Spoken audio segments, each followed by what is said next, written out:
Hello students, welcome to ABC classes online. ABC classes में आपका स्वागत है। मैं श्योमा मैम। आज जो है हम लोग पढ़ने जा रहे हैं पोस्ट फर्टिलाइजेशन इवेंट्स। ठीक है, इंटरनल फर्टिलाइजेशन और एक्सटर्नल फर्टिलाइजेशन क्या होता है, दोनों में क्या डिफरेंस होते हैं, इन सबको हम लोग पिछले टॉपिक में पढ़ चुके थे, पिछले वीडियो लेक्चर में पढ़ चुके थे। आज हम लोग पढ़ेंगे कि फर्टिलाइजेशन होने के बाद उस जाइगोट का क्या होता है, what is the fate of that zygote. ठीक है, तो इतना तो क्लियर हो गया है कि चाहे वो एक्सटर्नल फर्टिलाइजेशन हो या इंटरनल फर्टिलाइजेशन हो, the resultant is always zygote. Okay, then the formation of diploid zygote is universal in all sexually reproducing organism. In external fertilization, the zygote is formed in the external medium, whereas in internal fertilization, the zygote is always formed inside the body of the female. ये तो हम लोग को पहले ही पिछले topic में हम लोगों को पता चल गया था। तो ये जो हमारा जो पूरी जो पृथ्वी है, पूरा जो प्रयोगशाला है भगवान का, ये जो लैब है पूरे भगवान की, तो इसमें इवोल्यूशन जो होता चला गया है, इवोल्यूशन हुआ है कि कैसे कैसे हम लोग किन किन चीज़ों का नुकसान हुआ और कैसे कैसे इवोल्यूशन हुआ। ऊपर वाले ने इस पर जो है बहुत रिसर्च किया और एडवांस फॉर्म जो है ऑर्गेनिज्म का उन्होंने तैयार किया था। एक्सटर्नल फर्टिलाइजेशन में जो जाइगोट बनता था, इसके बारे में हम लोग ने पढ़ा कि उन जाइगोट को बहुत सारे प्रीडेटर्स जो है वो खा लेते थे, या बहुत समय ऐसा होता था कि वे वाश अवे हो जाते थे वाटर के द्वारा, वाटर मीडियम के द्वारा, वाटर फ्लो के द्वारा, जिस कारण से कि most of the organism survive ही नहीं कर पाते थे। इस कारण से इवोल्यूशन हुआ। ठीक है, तो इवोल्यूशन में सबसे पहले जो है एम्फीबियंस आए, जो कि लैंड और टेरेस्ट्रियल मीडियम दोनों में, लैंड और एक्वाटिक मीडियम दोनों में वो रह पाते थे।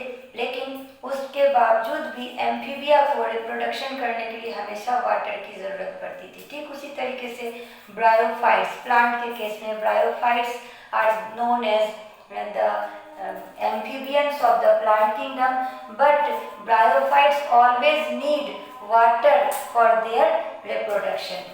तो इसीलिए इंटरनल फर्टिलाइजेशन को एडवांस्ड ऑर्गेनिज्म के द्वारा ज़्यादा से ज़्यादा बढ़ावा मिला, ज़्यादा से ज़्यादा प्रमोट किया गया, क्योंकि इंटरनल फर्टिलाइजेशन में जो जाइगोट का फॉर्मेशन होता है वो जो होता है वो फीमेल के बॉडी के अंदर मिलता है और प्रॉपर पेरेंटल केयर इसमें देखने को मिलता है। क्योंकि हम लोग जानते हैं कि जैसे ही मदर के होम में बच्चा बड़ा होने लगता है तो प्लासेंटा का फॉर्मेशन होता है। After birth of the baby, mother में जो है मैमेरी ग्लैंड का जो है वो सक्रिय होने लगते हैं, मैमेरी ग्लैंड एक्टिवेट होने लगते हैं और बच्चे के लिए पहले से फूड का इंतज़ाम होता है। तो बहुत सारे यूनिक फीचर्स ऐसे होते हैं जो इंटरनल फर्टिलाइजेशन को जो है वो यूनिक बनाते हैं। तो ये सारी बातें हैं जो ज़रूरत पड़ी एक्सटर्नल फर्टिलाइजेशन को के जो ड्रॉबैक्स हैं उसको ओवरकम करने की जो ज़रूरत पड़ी, तो that is the need of internal fertilization. Okay, तो बहुत सारे ऑर्गेनिज्म हैं जैसे फंगी और एल्गी। तो हम लोग ये सारी बातें पिछले वीडियो लेक्चर में पढ़ चुके हैं कि इन organism like fungi and algae zygote develops thick wall. ठीक है, तो एल्गी और फंगी के केस में क्या होता है, एल्गी और फंगी ये क्या है, लोअर ऑर्गेनिज्म है। तो इनमें जब जाइगोट का फॉर्मेशन होता है एक्सटर्नल मीडियम में, तो ये अपने चारों तरफ एक हार्ड कवरिंग का फॉर्मेशन करते हैं to overcome the unfavourable condition.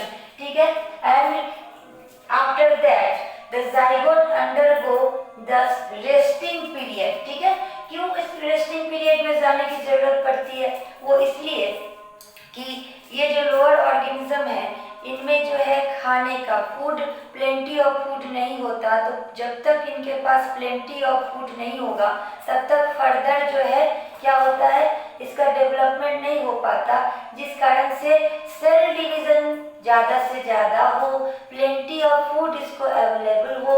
इस कारण से the zygote undergo a period of rest before germination. Okay, in organism with haplontic life cycle cycle, haplontic और डिप्लॉन्टिक लाइफ साइकिल को पहले समझिए। मैंने पिछले टॉपिक में आपको ये बात बता दी थी कि जो हैप्लॉइड लाइफ साइकिल को, जिसमें नंबर ऑफ क्रोमोसोम हाफ होते हैं, जो उस तरीके के लाइफ साइकिल को जो लीड करते हैं, that are known as haplontic, और जिनमें डिप्लॉयड लाइफ साइकिल, जैसे हम लोग, ठीक है, जिनमें गैमेट्स फ्यूज करके डिप्लॉयड ऑर्गेनिज्म को फॉर्म करते हैं, that are known as diplontic life cycle. So we always know that the organism like fungi and algae are haplontic life cycle. So the zygote divides by meiosis. हम लोग जब zygotic meiosis पढ़ चुके हैं कि किस तरीके से जो है जाइगोट के अंदर कब मियोसिस होगा, कब माइटोसिस होगा, ये हम लोग पिछले टॉपिक में पढ़ चुके हैं। तो जो हैप्लॉन्टिक ऑर्गेनिज्म होते हैं, the zygote divides by meiosis to form haploid spores. तो जब भी मियोसिस होगा तो क्या होगा, क्रोमोसोम नंबर हाफ हो जाएगा। तो क्रोमोसोम नंबर जब आधा होगा, then they produce haploid spores. So when the spores are haploid, then it grow into haploid individual. This is all about the haplontic life cycle. तो एग्जाम में पूछता है the organism which show the haplontic life cycles are, तो आपको जो है option में दिया रहेगा, तो आपको टिक लगाना है फंगी एंड एल्गी में। ठीक है, क्लियर हो गया कि हैप्लॉन्टिक लाइफ साइकिल वाले जो ऑर्गेनिज्म होते हैं, इनमें एक्सटर्नल मीडियम में जाइगोट का फॉर्मेशन होता है। तो जाइगोट को अनफेवरेबल कंडीशन से बचाने के लिए ये अपने चारों तरफ एक हार्ड प्रोटेक्टिंग कवरिंग का जो है वो निर्माण करते हैं, हार्ड प्रोटेक्टिंग कवरिंग का डेवलपमेंट करते हैं। और ये जाइगोट कुछ दिनों के लिए रेस्टिंग पीरियड में चली जाती है।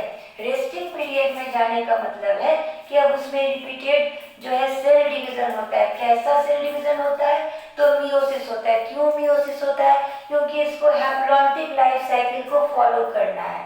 तो हैप्लॉन्टिक लाइफ साइकिल को फॉलो करने के लिए ये मियोसिस सेल डिवीजन को फॉलो करता है। तो after meiosis cell division, the haploid spores are produced and which grow into haploid individual. Clear?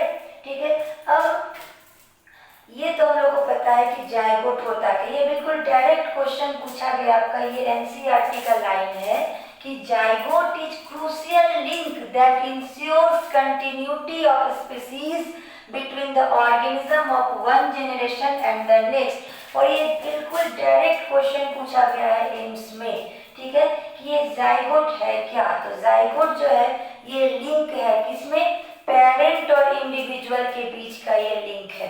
ठीक है, क्योंकि जो दो डिफरेंट टाइप्स ऑफ पेरेंट्स होते हैं, मेल और फीमेल, दोनों के क्रोमोसोम जब आपस में मिलते हैं, दोनों गैमेट जब आपस में सिनगैमी के द्वारा फ्यूज करते हैं तो जाइगोट बनता है। तो जाइगोट में जो क्रोमोसोम नंबर आया वो डिप्लॉयड हुआ और ये जो ऑर्गेनिज्म है वो आगे बढ़ता है और एक नए ऑर्गेनिज्म के रूप में जो है वो डेवलप करता है। So it always a crucial link which ensure the continuity of the species. तो ये जाइगोट ही है जो कंटिन्यूटी ऑफ द स्पीसीज को जो है जनरेशन आफ्टर जनरेशन कैरी करता है।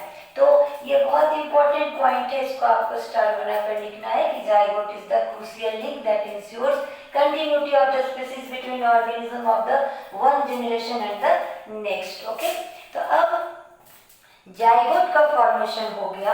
अब इस जाइगोट का क्या होगा, what is the fate of the zygote. ठीक है, तो just after the formation of zygote and the repeated cell division takes place in the zygote, then the next phase is embryogenesis. ठीक है, what do you mean by embryogenesis? The formation of embryo from the zygote is known as embryogenesis and it is a sequential cell divisional process. Okay, तो embryogenesis क्या है? It is the process in which embryo formed from the development of the zygote. During this process, zygote undergoes mitotic cell division and the cell differentiation. तो कब mitotic cell division होगा?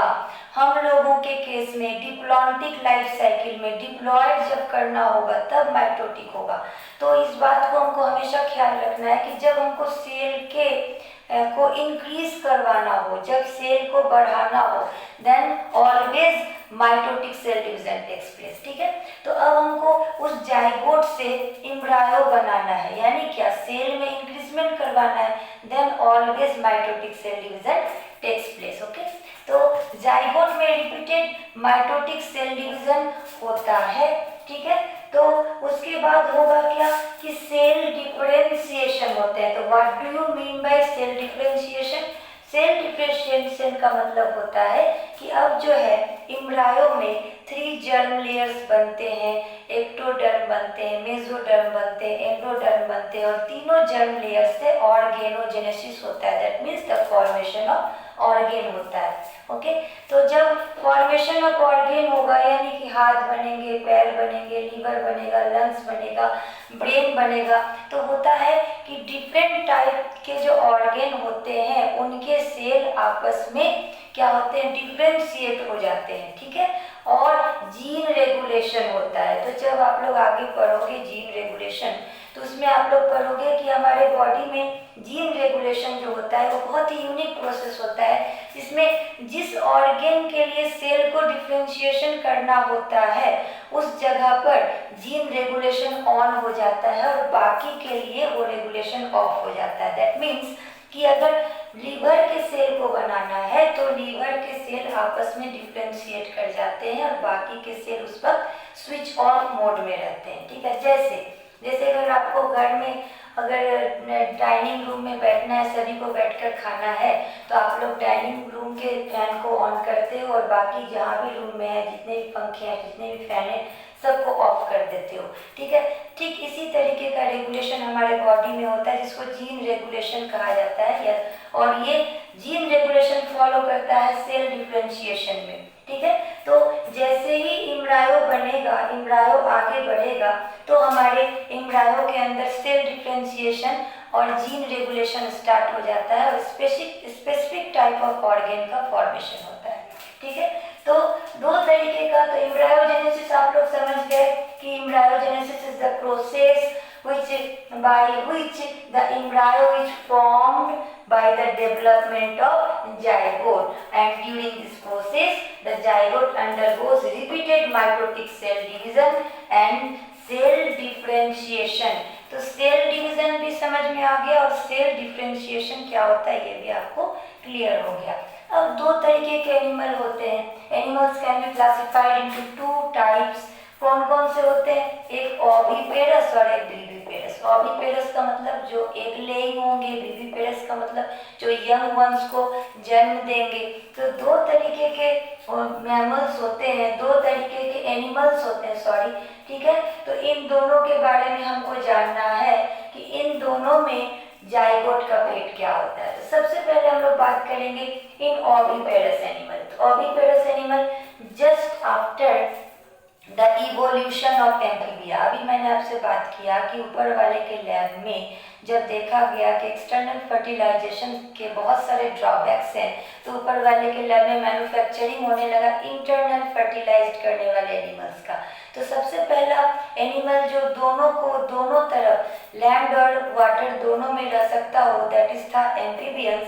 But amphibians always need water medium for fertilization. So after the formation of frog or amphibia, next evolution is reptiles। ठीक है, तो reptiles जो है इसके बाद just after the evolution of amphibia reptiles आए। ठीक है, तो reptiles और birds जो है ये इनके जो फर्टिलाइज्ड एग जो ये ले करते हैं, ये अपने चारों तरफ एक हार्ड प्रोटेक्टिव कवरिंग का ये निर्माण करते हैं। तो पहली बार यहाँ से पेरेंटल केयर की शुरुआत हुई।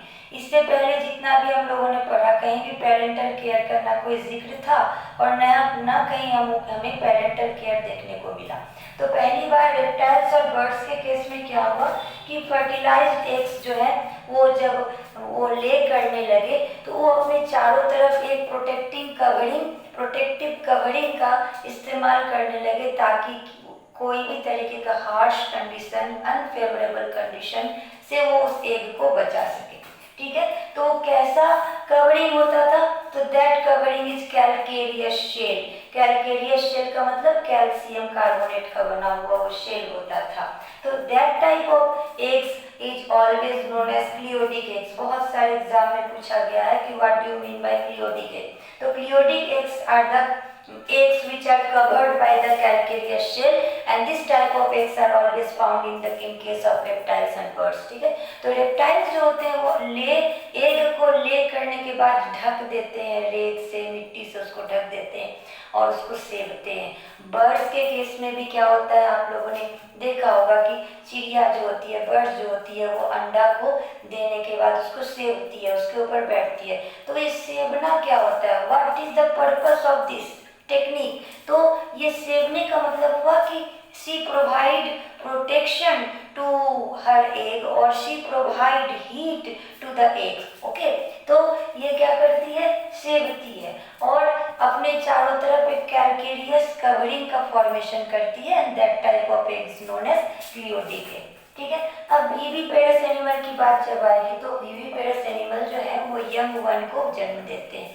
तो after the formation of zygote inside the female body, ठीक है, वो zygote undergo repeated mitotic division to form embryo and the embryo after sequential process of organogenesis after the certain period young ones delivered from the body of the female। ठीक है, इसमें क्या होता है, animals the zygote develops into young one inside the body of female after attaining a certain age the young ones are delivered from the body of the female।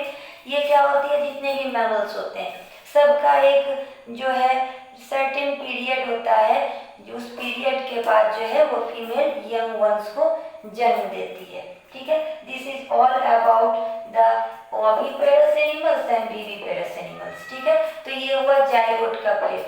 अब angiospermic plant में के case में क्या होता है, तो plant के case में मैंने आपको पिछले टॉपिक में बताया था। प्लांट के केस के बारे में हम लोग और अच्छे तरीके से पढ़ेंगे flowering plant in sexual reproduction in flowering plant में, लेकिन यहाँ पर भी आपको बताना जरूरी है।